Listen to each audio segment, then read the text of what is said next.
Welcome to Speed Reads, the art of influencing anyone. Discover how to influence the people around you. Contrary to popular belief, when we are being persuaded by others, what we want is more important to us than what makes sense to us rationally. When we understand this tendency, it is easy to see how we can influence others. Before we begin, don't forget to subscribe to our channel Speed Reads so that we can provide you with more summaries like this. Whether you are a salesperson who wants to increase sales or you just want to be more convincing in everyday life, the art of influencing anyone provides clear instructions how to. Neil Cassidy shows us different methods to get friends, family, colleagues, and customers to believe in you or your product. In these summaries, you will learn how to come up with the perfect alibi, discover the secret of fortune tellers, and see how a football club earned money by hiring actors. Persuasion is not about logical arguments, but about communication and appearance. Have you ever been in a position in which someone who didn't work hard and was underqualified got promoted instead of you at work? This frustrating situation is more common than you might think. It is because the decisions we make, including the decisions our bosses make, are not always based on logic. In other words, why isn't the most obvious means of persuasion also the most effective? It's because instead of paying attention to logical arguments, we put more faith in the things we want to hear. Take two people presenting their ideas to their boss to start a business project. One of them shares a perfectly reasonable explanation as to why they should take it slowly, step by step. The other person is brimming with enthusiasm, saying that it's better to dive straight in, but doesn't present any real logical arguments to do so.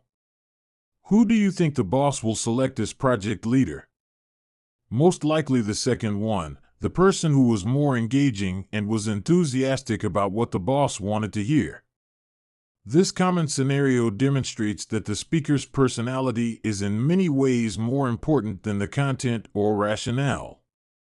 This is also evident in article selection for academic journals. When researchers want to publish their findings, they send their papers to academic journals, hoping that one of them will select their work for publication. So what do the people at the journals look for in an article? First, they look at the author's name. Second, the quality of the content. This was once proven by a professor who submitted an article which was utter nonsense.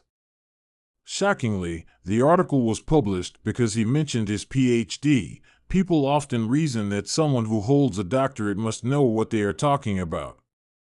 Always be warm and friendly and pretend you know what you are talking about. You've just robbed a bank and the police are about to arrest you. The only way you can get out of this is to have a convincing alibi. Unfortunately, the only person you can find to help you is a shady character who no one will take seriously. Is there a way to make him appear credible and trustworthy? Surprisingly, yes. By offering as much detailed information as he can, he will come off as well-informed and therefore more convincing. If you want to lie your way out of the situation, use it to your advantage. Although lying poses a risk, if you want to do it persuasively, make sure you provide as much detail and information as possible. In the case of your alibi for the bank robbery, have your alibi accomplice provide precise details of what you were doing that day, which pubs you went to, what clothes you were wearing, who you met up with, and so forth. All of these details will make your story more plausible. If you are having trouble coming up with enough detail, behave in a friendly and humorous manner, as this will help to conceal any gaps in your knowledge. This strategy proved effective in one famous experiment in which an actor pretended to be a well-informed professor and presented a talk for an audience of experts. The talk was repetitive and even included contradictory statements, but remarkably, the audience stated that the talk was highly informative. This was because the actor was trained to appear warm and friendly and to share humorous anecdotes in his presentation. The actor's charming yet fake professor character concealed holes in his knowledge and made him appear reliable. Influence others by simplifying and organizing information so it's easier to understand. So far, we have talked about what makes people more persuasive. In this summary, we'll get a bit more specific. Let's take a look at how businesses can be more persuasive. If you are a salesperson and are addressing a customer, you should limit the customer's choice to just 2 items or services. Although we know detailed information is important for credibility, no one likes to be bombarded with too much information. We tend to shy away from too many options, but we do like to compare a couple of options in order to decide whether we want to buy something or not. Imagine your customer is after a new jacket. In this case, it plays to your advantage to show them only 2 different jackets and then share with them the pros and cons of each one. After showing the jackets with their pros and cons, come to a conclusion and show them which jacket you think would be ideal. This way, the customer feels that you have weighed up options and come to a specific conclusion that suits her particular desires. Another method you can use to persuade people is to organize information into categories. If you are a salesperson explaining the advantages of a particular washing machine, for example, it's a bad idea to just list them randomly because it can confuse the customer. Instead, try coming up with specific categories to structure your thoughts, enabling you to present them in a more digestible way. Using categories like environmental advantages, saves water, requires less energy, and efficiency, faster than other machines, bigger so you can wash more clothes in one load, will help you order the information you wish to provide the customer and help the customer make a decision that suits her needs. Talking vaguely makes your customers think you know more about them than you do. Do you believe in fortune telling? Maybe not, but most likely you've looked at your horoscope before and found that it somehow sounded plausible. So how is this possible? Many fortune tellers employ a technique called cold reading. So let's take a look at how we can use this to persuade in business as well. Building a relationship with your customers is important, as this enables them to trust you. In order to do so, it helps for you to give the impression that you know a lot about them and their needs and wants, even if you don't. The cold reading technique is actually very simple. All it takes is some vague sentences, which use a lot of statements that could be interpreted in many different ways. So let's say you approach a customer who is looking at washing machines and you strike up a conversation. The first thing you should say is a general statement so that your customer agrees with you from the start. This could be doing laundry is a real pain, isn't it? After this, try to refer to a specific situation and your customer by saying something like, I'm sure you want to spend less time doing your laundry. As most people can relate to this, your customer is likely to agree with you. This statement doesn't require any mind-reading abilities, but using this method will make you appear to really understand and empathize with your customer. You can further encourage this feeling in your customers by saying things like, working in homeware, it is important for me to really understand what customers like you need. Again, this is vague, but it tells the customer that they can rely on you because you know so much about them and can relate to their needs and wants. You don't need to read people's minds to look like you know everything about who you're talking to. Speaking about things broadly is all you need. Curiosity is the key to persuasion. Did you know that boring commercials filmed in black and white are extremely effective? How can this be? Well, this statement is actually wrong. But because it was strange, it caught your attention. It is essential to remember that without catching anyone's attention, you won't be able to convince people or sell anything. Catching attention is vital because we are impatient and tend to lose interest quickly. Living in the information age, there are so many things vying for our attention, such as Facebook notifications and a mass of other updates on our smartphones. This means that we have to make frequent, rapid decisions on whether we want something or not. Interestingly, researchers discovered that only 1 in 5 people read further than the headline of an advertisement. So if you can't ignite curiosity within the first few minutes of talking with potential customers, they will most likely not buy your product. To make sure you spark curiosity, begin your conversation with an interesting or surprising statement. If you head straight into your argument, your customer will get bored. You should either start off saying something humorous, surprising, or even controversial. The most important thing is that you've grabbed your listener's attention. Just be sure to explain yourself later, otherwise you will seem untrustworthy.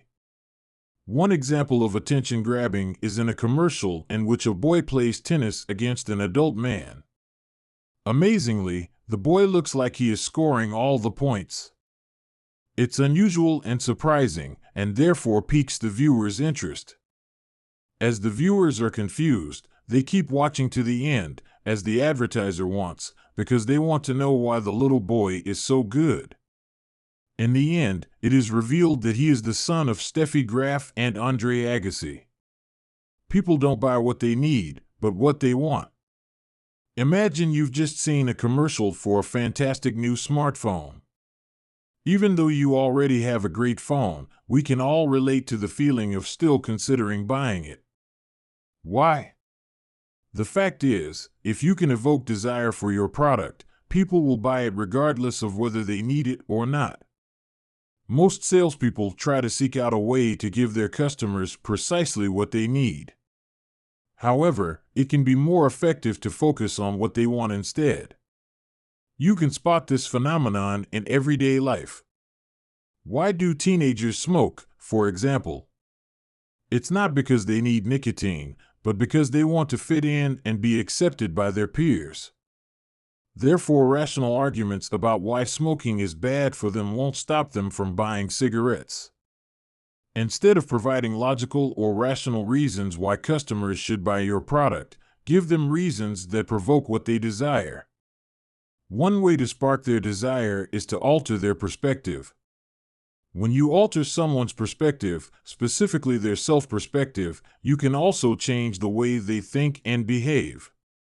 This is because we subconsciously want our behavior to line up with our attitude or self-perception. So if you change one, the other can also change. For instance, researchers at a swimming pool asked people about their water-saving habits, their attitude, and, as most people wanted to paint a positive picture of themselves, they stated that saving water was important to them. Following this, the researchers secretly timed how long people at the pool showered after swimming, their behavior. Those who had been asked about their habits took significantly less time in the shower. By making them think about their attitude towards saving water, their self-perspective was changed, in turn shifting their behavior to align with their attitude. Influencing people depends on covering up your true intentions so you seem less desperate. Say you're trying to decide which laptop you want to buy. Who would you trust more, a salesperson or a friend who's used both computers? If you want to have more sales success, get your customers to sell for you. If you can get your customers to recommend to others, this will increase your sales and make you appear far less needy. A few years ago, an English football club created a service that sends text messages to fans every time something newsworthy happened in the club. However, as it cost money to receive the texts, only a few people registered for the alerts. So, the club decided to hire actors posing as customers to go to pubs and bars during the day of a match and enthuse to other fans about this fantastic service. The result? An increase in the subscription rate from about 20 people to 120 people. We tend to trust the opinions of other customers rather than the opinions of salespeople, so we should therefore be trying to think of ways to advertise products through the opinions of others. But you don't always have to use someone else, you can do it yourself. For instance, when you meet someone socially who could be a potential customer, tell them a story about your product in a way that is not obvious to them that you are plugging your own business. In scenarios like these, small talk is more appropriate than business topics. But don't let these opportunities go to waste. Instead, it's a good idea to have prepared an absorbing story connected to your business beforehand. That way, you have an opportunity to promote your business in a more covert way. For example, if you are an insurance broker, you could relay a tragic story about one of your clients who died in an accident, and because they had no life insurance, their family was left with nothing. When trying to persuade someone, don't fight their resistance, utilize it. We've seen earlier that we can grab someone's attention by saying something surprising or provocative. To take this further, because unexpected things garner attention, you can also behave in an unusual way to keep others interested in what you are telling them. Many of us expect salespeople to ignore any resistance they might encounter. So if you are a salesperson, surprise the people you're selling to by embracing their resistance. When we are faced with the question of whether we should purchase something, most of us reject the product first, which then tends to make the salesperson try extra hard to convince us that we're wrong. Unfortunately, a lot of salespeople try too hard to sell, and their attempts are pretty transparent, which is why we have a hard time trusting them.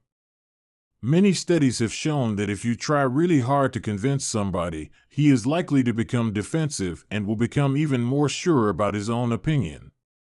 So if fighting someone's resistance is useless, what can you do to overcome it? The solution is to take advantage of it and use it to address and resolve the customer's doubts. Imagine you are a car salesperson. Eliminating all the negative thoughts your customers have towards your products can be extremely difficult, so why not use them to your advantage? The first thing you should do is agree with your customers' concerns. Perhaps they think the car you recommended is too small. If you side with them on this, they will be pleasantly surprised and will start to trust you. After that, find a way to overcome their negative thoughts by showing why, even after all things considered, your product is great. You could perhaps point out that because the car is small, it's far easier to park it. Because they now trust you, this gives them the sense that your argumentation is objective, and they will therefore be more easily persuaded. Final summary. The key message in this book: we all have the ability to persuade others. By using effective strategies in how we interact, we can influence those around us and be more convincing not only about ourselves, but also about the products we want to sell. Actionable advice: be surprising and controversial.